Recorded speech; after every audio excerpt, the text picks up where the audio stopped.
절에서 13절을 보죠.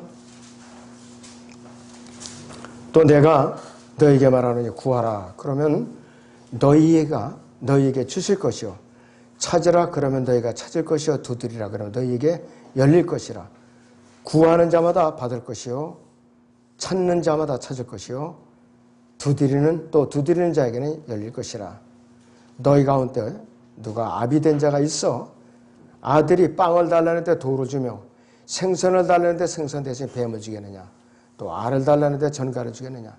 너희가 악하다 할지라도 너희 자녀에게 좋은 선물을 줄 줄 알거든 하물며 하늘에 계신 너희 아버지께서 구하는 자들에게 성령을 주시지 않겠느냐라고 하시더라 그랬으나 오전의 주제는 기도와 주님의 약속입니다. 기도와 주님의 약속입니다. 네. 지금 누가복음 11장 제가 9절에서 13절만 읽어드렸는데 1절부터 이제 제가 강해 설교를 이제 해드리겠습니다. 첫째는 기도의 중요성은 아무리 강조해도 지나침이 없어요. 이 기도의 중요성은 아무리 강조해도 지나침이 없어요. 1절에 보시면은 주께서 어떤 곳에서 기도하셨는데 기도를 마치시니 제자들 중 한 사람이 주께 말하기를 주여. 요한이 자기 제자들에게 가르쳐준 것처럼 우리에게도 기도하는 것을 가르쳐 주소서. 이렇게 말하고 있어요. 자, 기도의 중요성을 우리가 가장 쉽게 깨달을 수 있는 것을 보자면은 예수님께서는 항상 기도하시는 분이었어요. 예수님께서는 쉼없이 항상 기도하는 분이었어요.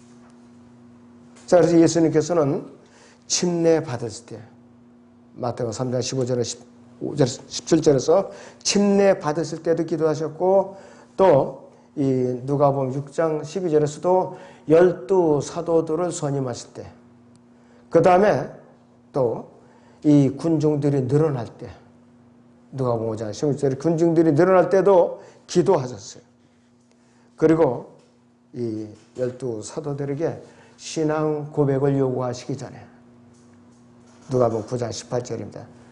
이때도 기도하시고 먼저 요구하셨어요. 그리고 변화산에서 마태복음 17장이나 누가복음 9장 29절인데 변화산에서 그분의 몸이 변화받았을 때에 그때도 기도하셨어요. 자, 그런데 또 제자들은 예수님께서 혼자 기도하신 것을 여러 번 목격을 하았죠.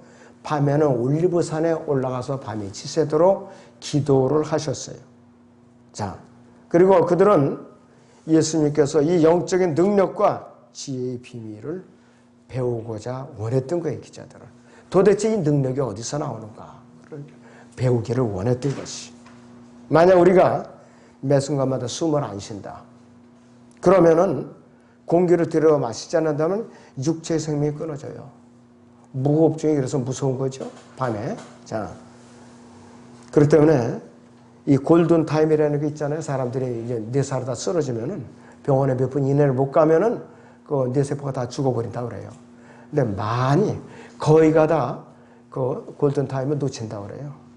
그냥 복잡한 저 차 사이로 해주고 가다 보면은 응급실에 가면 거의가 다 늦는다 그래요. 참 안타까운 일이에요.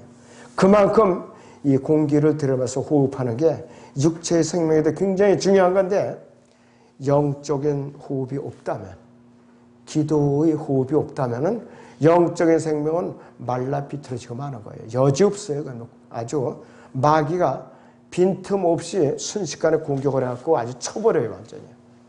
기도하지 않는 개인, 가정, 교회, 국가, 민족 다 멸망하게 돼 있어요. 멸망하게 돼 있다는 것이죠. 우리나라가 지금 그러한 상황에 처해 있어요. 교회들이 기도는 안 하고 세계정보운동이나 같이 발을 맞추고 있고 그러니까 이게 참 심각한 것이에요. 그래서 그리스도인들은 날마다 예수님께서 이제 우리에게 동행해 주실 때에 기도로서 동행해 주시는 거예요. 우리가 기도하지 않으면은 주님께서 우리에게 하실 일이 없어요. 우리에게 하실 일 없다 이것이죠. 자, 예수님께서 육체로 계시는 날들 동안 이 땅에서 기도를 멈춰보신 적이 없어요. 그와 마찬가지로 우리도 기도를 해야 되는데 어떤 기도를 해야 되느냐. 효과적이기도 열렬한 기도를 해야 돼요. 건성으로 하는 기도 소용없어요. 대부분의 사람들이 작정 기도한다고 되게 자고 있어요. 졸고 있고. 그러면 안 되는 것이. 그래서 열렬한 기도는 모든 필요를 위한 준비이면서 모든 문제를 해결하는 열쇠예요. 바로. 그것이 열렬한 기도예요. 바로. 자, 기도의 형식을 보죠. 누가복음 본문 11장 2절에서 4절을 보세요. 누가복음 본문 11장 2절에서 4절을 봅니다. 그때 주께서 그들에게 말씀하시기를 너희가 기도할 때 이렇게 말하라. 하늘에 계신 우리 아버지의 이름이 거룩하게 되시옵고 아버지의 왕국이 임하시오며 아버지의 뜻이 하늘에서 같이 땅에서도 이루어지이다. 날마다 우리에게 일용할 양식을 주시옵고 우리가 우리에게 빚진 모든 사람을 용서하오니 우리의 죄들도 용서하여 주시오며 우리를 시험에 들지 않게 하시옵고 악에서 구하여 주시옵소서. 이렇게 기도하고 있거든요. 이렇게 하나님께서 이제 주님께서 제자들에게 가르쳐 주셨어요. 물론 이것은 주의 기도라고 하는데 이 제독교에서는 주기도문이라고 그러죠. 교리적으로는 대환란 때 유대인들이 분명히 예수님께 적그리스도의 박해로부터 구출해달라고 이제 부르짖는 기도인데 우리가 이 예수님의 이 모범적인 기도가 우리가 어떤 영적인 관계가 있는가 있어요. 여기서 우리는 하나님을 아버지라고 부를 수 있는 특권이 있어요. 하나님을 아버지라고 부를 수 있는 특권이 있는 거죠. 어떤 사람은 거듭난 사람만 그렇다 이것이. 자, 그래서 우리는 예수 그리스도의 보혈로서 죄사함을 받고 성령으로 거듭난 하나님의 자녀들만이 하나님을 아버지라고 부를 수 있고 아버지의 이름으로 기도응답을 받을 수가 있어요. 그렇게 하다 있어요. 그래서 참된 기도는 어떤 기도냐? 하나님을 영화롭게 해드리는 거예요. 하나님을 영화롭게 해드리고 또 하나님을 그분의 뜻을 행하는 책임이 뒤따르게 돼 있어요. 기도를 제대로 안 하는 사람들 온전할 수가 없어요. 온전할 수가 없다 이것이. 그리고 기도의 목적이 하늘에서 인간의 뜻을 실현하는 것이 아니라 이 땅 위에서 하나님의 뜻을 실현하는 것이에요. 사람들이 거꾸로 알고 있어요. 하늘에서 인간의 뜻을 실현시키는 걸 잘못 알고 있다 이거예요. 땅에서 하나님을 움직이는 거예요. 부르짖어가지고서. 기도는 우리가 원하는 바는 물론 하나님께 아뢰지요. 또 이기적으로 향하는 것이 아니라겠어요. 그래서 우리가 하는 기도는 하나님께서 원하시는 것을 성취하도록 우리를 사용해 달라고 우리를 도구로 쓰시라고 하나님께 요청하는 것이 기도예요. 그런데 성경 지식 없는 사람 자기만 요구만 해요. 내가 나에게 이것도 해주시고 이것도 해주시고 이것도 해주시고 그러면은 그 다 기도 응답을 해주면 그 다음에는 어떻게 할 거냐 이거예요. 답이 없어요. 그 다음부터는.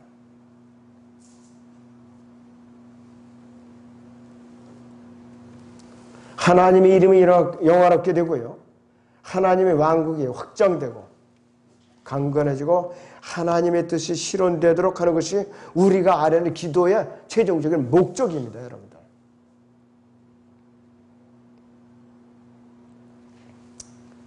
그래서 우리 그리스도인은 말씀과 기도를 통해서 그 하나님의 뜻을 알 수가 있어요. 말씀과 기도를 분리시키면 이거 위험한 짓이에요. 너무나도 위험한 짓이에요. 하나님의 말씀에 불순종하고 기도하지 않으면서 자신의 목적과 이익을 위해서 행동하는 사람들은 하나님과 거리가 먼 사람들이에요.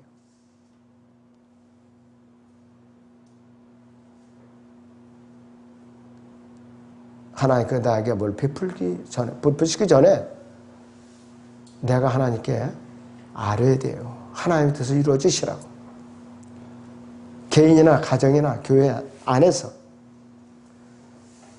나에게 해주기를 바라는 것이 아니라 내가 먼저 하나님의 뜻에 맞도록 처신을 해야 되는 것이에요.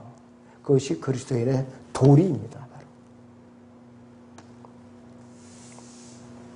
자, 우리는 물질적인 것, 육체적인 양식, 도덕적인 것, 영적인 것 다 아뢰 수가 있어요.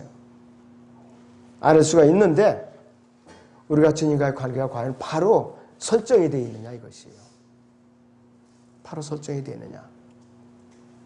바로 이제 설정이 되어 있는 사람은 하나님께 다 들어주셔요. 바로 설정이 되지 않고 일방적으로 자기 주장만 하는 건 안 돼요. 기도 응답이 안 되게 돼 있어요. 요한일서 보죠. 5장 14절에서 15절을 봅니다. 요한일서 5장 14절에서 15절을 보죠.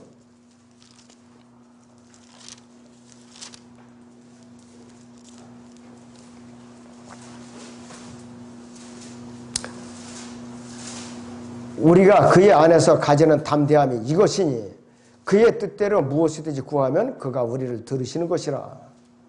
우리가 구하는 것은 무엇이나 그가 들으시는 줄 안다 하면 우리가 그에게 구한 요청들을 받은 줄도 아느니라 했어요. 믿고 기다리라 이것이요. 그렇다면 기도는 어떻게 해야 지속될 수가 있는가? 기도는 어떻게 해야만 지속될 수가 있는가 이것이요. 본문 누가복음 11장 9절에서 13절을 다시 봅니다. 누가복음 11장 9절에서 13절을 다시 보죠.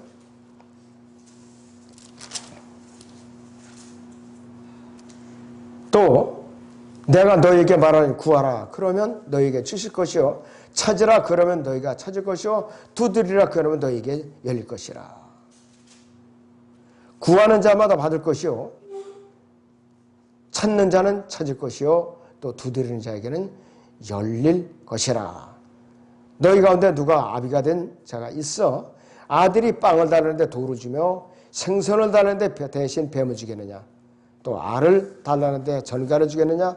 너희가 악하다 할지라도 너희 자녀에게 좋은 선물을 줄 알거든. 하물며 하늘에 계신 너희 아버지께서 구하는 자들에게 성령을 주시지 않겠느냐? 이렇게 이제 말씀을 하고 있어요.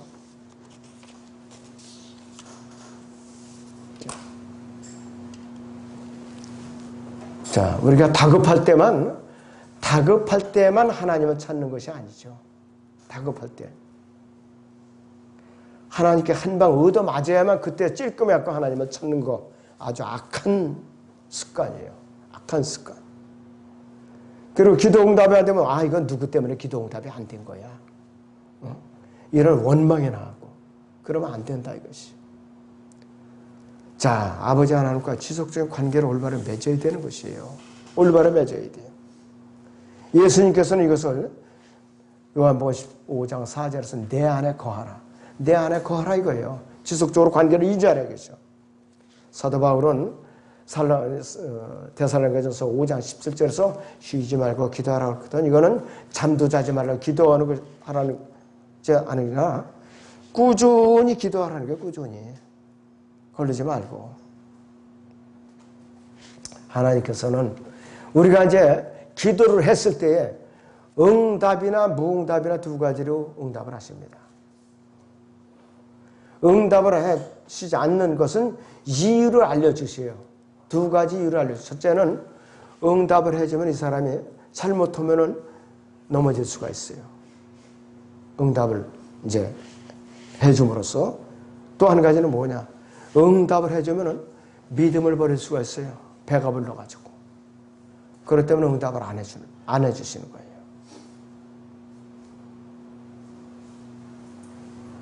자, 우리는 하나님께서 우리에게 어떤 자세로 이제 우리가 부르짖기를 기다리느냐. 하나님과의 관계를 우리가 올바로 유지한 상태에서만이 관계를 올바로 맺고 있는 상태에서만이 그분께서는 우리의 기도를 갖다 들어주셔요.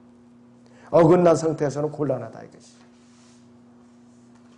그리고 성령으로 거듭난 성도의 기도 땅에 떨어지는 적이 없어요. 땅에 떨어진 적이 없다 이것이. 그래서 이 성도들의 기도는 엄청난 위력을 갖고 있어요. 요한계시록 5장 8절을 보겠습니다. 요한계시록 5장 8절을 보겠습니다.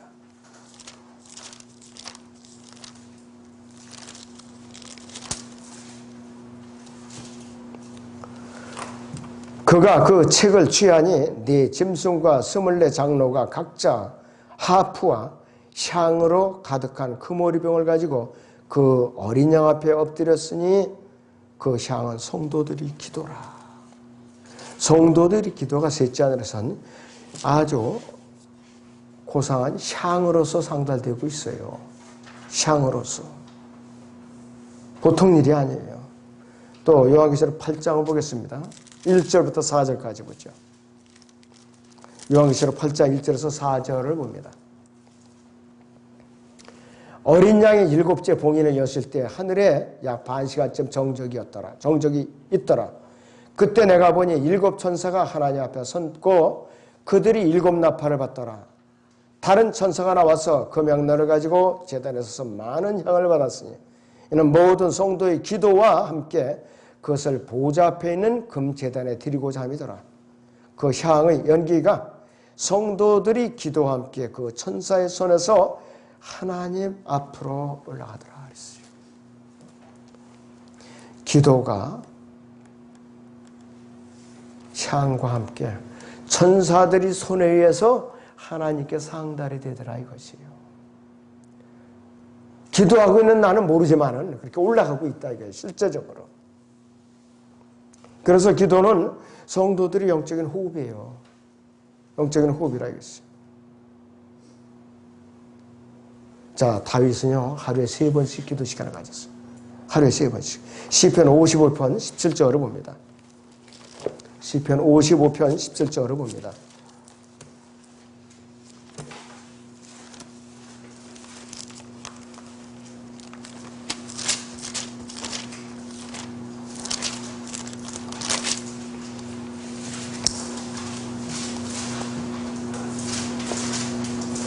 저녁과 아침과 정오에 내내 내가 기도하며 큰 소리로 부르짖으리니 그리하면 그가 내 음성을 들으시리라 그랬어요. 다윗도 그냥 그렇게 다윗도 명성이 있게 된 것이 아니에요. 기도하는 사람이었어요. 그는 제사장, 선지자, 왕 세 가지 직분을 다 부여받은 사람이에요. 그러함에도 불구하고 그는 3번씩 하나님께 무릎 꿇는 시간을 가졌어요. 하루에.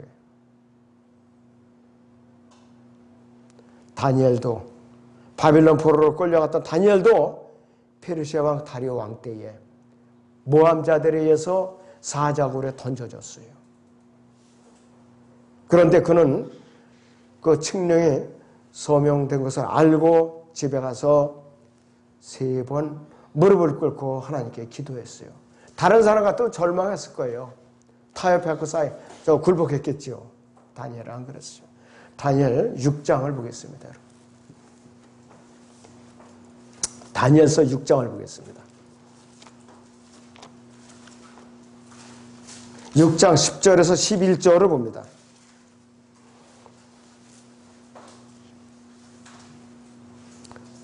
이제 다니엘이 그 문서가 서명된 것을 알았을 때 그의 집으로 가서 그의 방에서 예루살렘을 향해 창문을 열어두고 그가 전에 하던 대로 하루에 3번씩 무릎을 꿇고 기도하였으며 그의 하나님 앞에 감사를 드렸더라.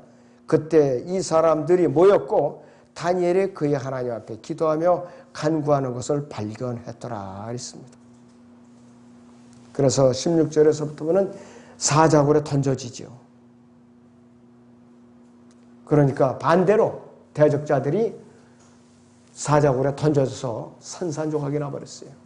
다니엘은 구출의 냄을 받고.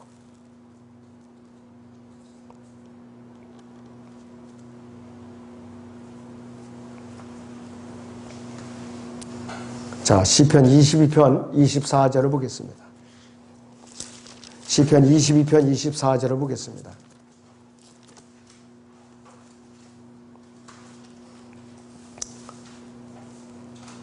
그는 고통받는 자의 고통을 멸시하거나 증오하지 않으셨고 그의 얼굴을 그에게서 숨기지도 않으셨으며 그가 부르짖을 때 들으셨음이라 그랬습니다. 그냥 우리를 팽개치시는 분이 아니에요. 내가 팽개침을 당했다고 여기면 그 사람이 마귀에게 포로로 잡혀있다는 거예요. 그거는. 자기가 주님과의 관계가 올바르다면 왜 시험에 들고 왜 하나님 앞에 어긋나는 짓만 골라서 하느냐 이거예요. 자기를 살펴봐야 되는 거예요. 자기를. 그래서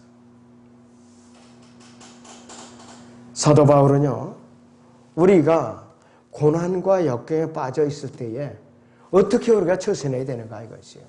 그 지침을 우리에게 줬어요. 2000년 전에 우리에게 줬다고요. 빌립보서 4장 보세요. 어떻게 뭐라고 기록하고 있는가. 자, 빌립보서 4장에 6절에서 7절을 보겠습니다.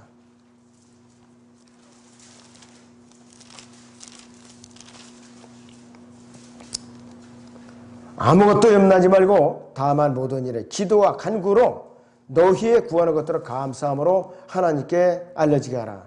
그리하면 모든 지각으로 초월하시는 하나님의 평강이 그리스도 예수 안에서 너희의 마음과 생각을 지키시라고 그랬어요.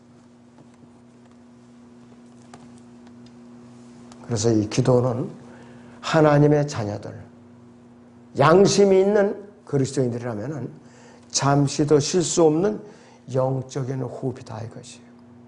아무쪼록 이 말씀을 여러분들 마음속에 깊이 새기시기 바랍니다. 기도하겠습니다.